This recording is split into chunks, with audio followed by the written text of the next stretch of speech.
9 movies, scratch that, 10, that had an impact on me.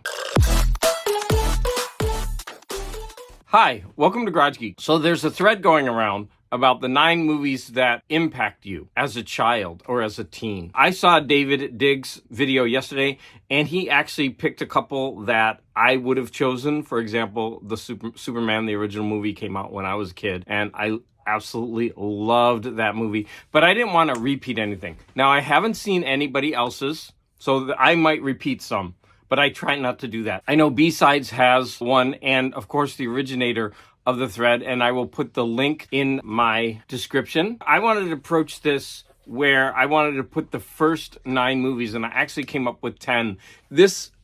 Initially, I thought this would be really difficult. I picked 9 that I didn't think about too much, but had an impact. Now, David also chose movies that he returns to many times, watched over and over as a child.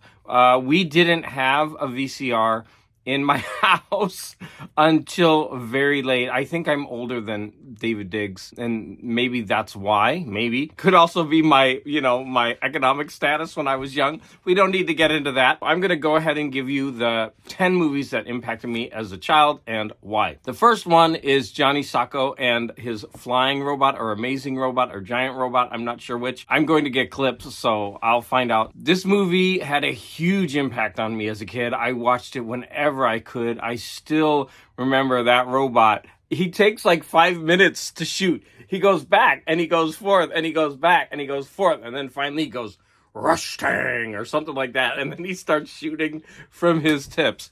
Now, what got me was the ending of this movie where Johnny Sacco, well, first of all, probably as a really young kid, I saw this as a really young kid. The bond between the boy and the robot is something of a dream for any child. To have command of this giant robot to, help you with your problems and also do good in the world. But the ending of it where the robot comes into his own and makes a self-sacrifice. Remember, I was about 5 when I saw this. That had a huge impact on me. I think I was bawling my eyes out. Of course, now you watch it, it's silly, it's schlocky, but when you're a child, hey. So that particular scene had a huge impact on me.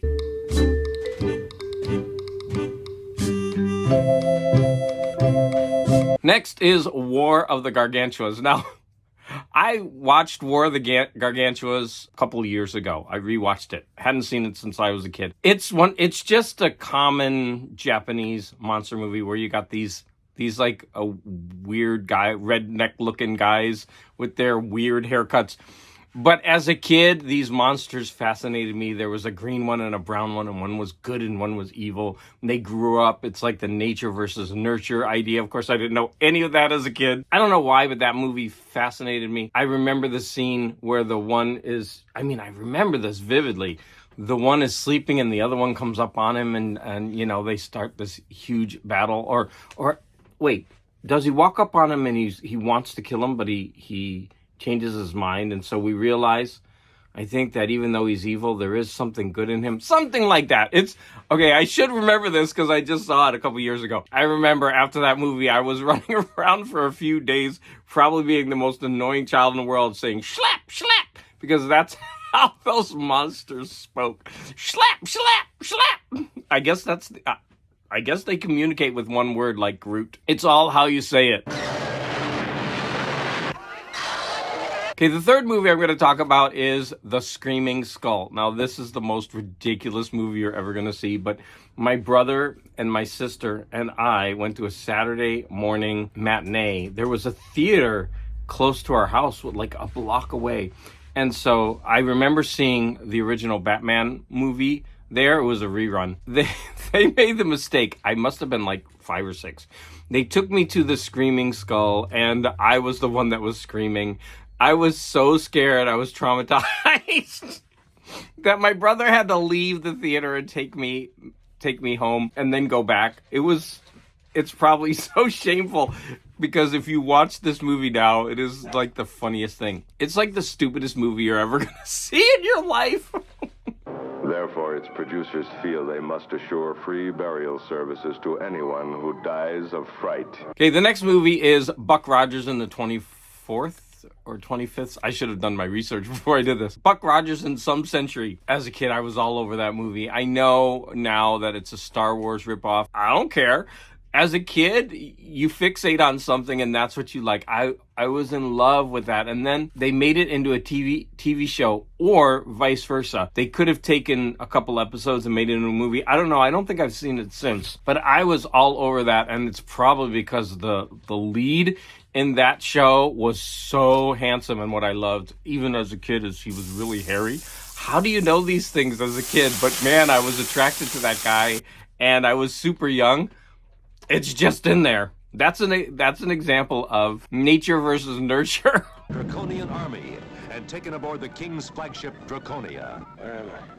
You were aboard the King's flagship Draconia. The next one was The Black Hole. Now, this is definitely either a Star Wars or Star Trek ripoff. It was made by Disney Studios to cash in on the sci-fi craze that was going on.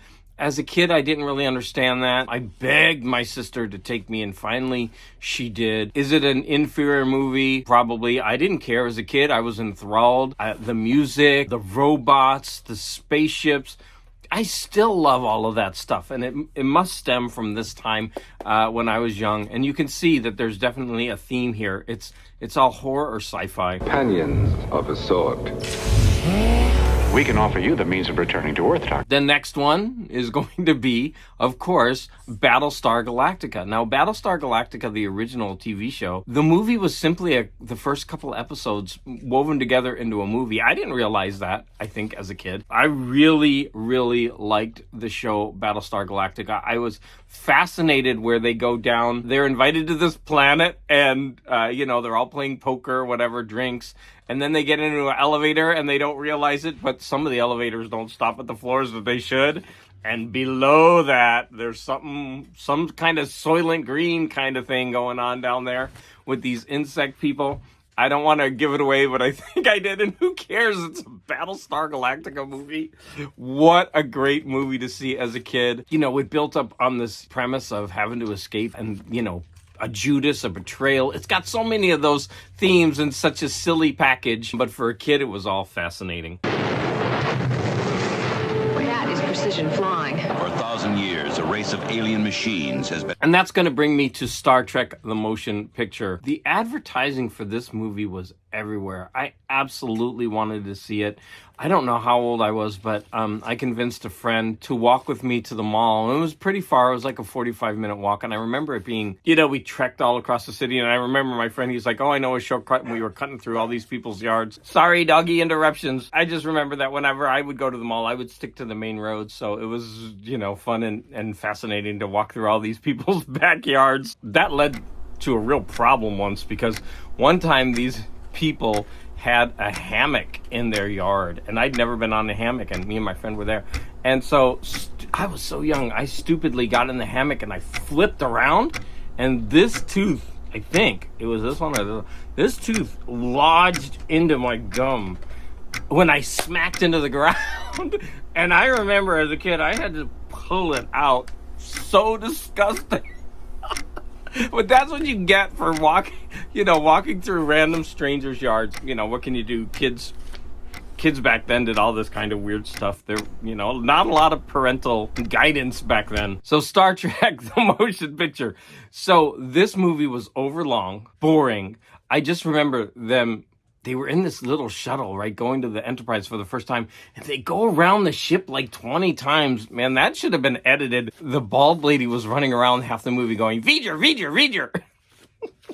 But I was fascinated. I loved it. The music, that music is iconic. Later, I believe they used the same music in The Next Generation. To be able to sit in a theater, a dark theater, as a child, this is, closer to, my teen years, early teens. To be able to sit in a theater and experience that as a child, I mean, how that is almost literally the exact usage of the word awesome. Carbon-based units infesting Enterprise. Carbon-based units? Humans. Okay. This next one I probably shouldn't even say. Eraserhead. Now, if any of you have seen this movie is a whacked out trip. And my oldest brother, for a week, was scaring me with the idea of going to Eraserhead. He was telling me how, scary it was and how weird. And he snuck me into the late, the midnight showing. And I guess it's definitely an R movie, right? So he snuck me in, and I don't even think he had to sneak me in, because if he was old enough, then I would be able to go. But he was telling me how he had to sneak me in and everything. So I was young and gullible. But man, that movie is weird. It's scary. It's trippy. If you've never seen Eraserhead, imagine taking like an 11-year-old or a 12-year-old to go see Eraserhead. That thing was weird, trippy. The music, the sounds, that little lady in the whatever it's called where the heat comes out. What's that thing called? The radiator. That little lady with these like tumor cheeks singing in heaven, everything is fine. Okay, it's just weird. That is not something a child should ever experience. That movie definitely like left an impact on me. Look, I'm the screamer. Okay, adults, never take your children to see Eraserhead. Don't do it. They turn out like this.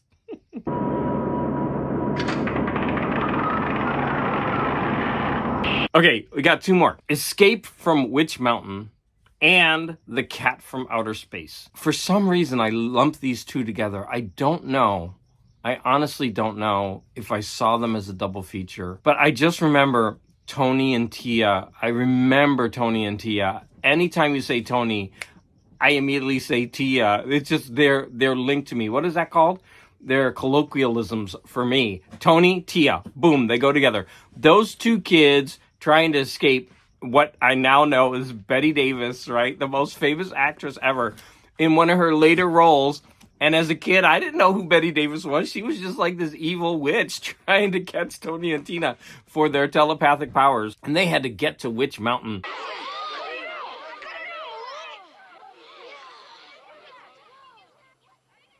And then The Cat from Outer Space. Oh, so what I wanted to say is, I did see Cat from Outer Space a couple years ago, and it's like the rest of these movies. It's so silly. I think it's a Disney movie or a Disney wannabe movie, right? And you've got all these actors who are really famous doing these roles, like bit roles that, frankly, it's just a kid's movie. And it's a very bad kid's movie. Like the special effects are pretty bad. Whatever, I was a kid. Now, I remember my sister took me and her daughter, so my niece, but we all lived, so my niece is like 4 years younger than me, so 3 to 4 years. So we did a lot of things together. So she drove to Michigan to see a friend, and then we didn't have anything to do. And so my sister dropped us off at the movie theater, and she just left us there all day. Sorry, sis, you did these kind of things. Hey, that's just the way it was back then, right? No diss on my sister. She dropped us off at the movie, and we just watched the same movie over and over again. And I think it was The Cat from Outer Space. Now, like I said, there might have been a double feature, but I don't think so. I sat in the theater with my niece, and we watched The Cat from Outer Space, I think 3 times before we wandered out of the theater. And I don't even know how we got back to my sister's. We probably walked. Who knows? At that time, that's what you did, right? You just dropped the kids at the theater all day, and then you give them just a little bit of money for popcorn. The movie theater becomes the babysitter. Times are so different, right? It's just so interesting how things are different than when we were children.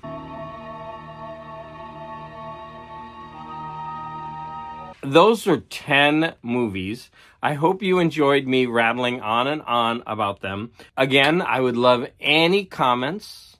What do you think about some of these movies? Did some of these movies impact you as a child? If you have others, why don't you jump on this thread? Don't forget to click the links and see some of the original videos. I'm sorry if I'm being repetitive. I know I've mentioned some of these movies in some former videos. That's just the nature of these things. But I also want to say thank you, everyone out there, for the comments and for the support.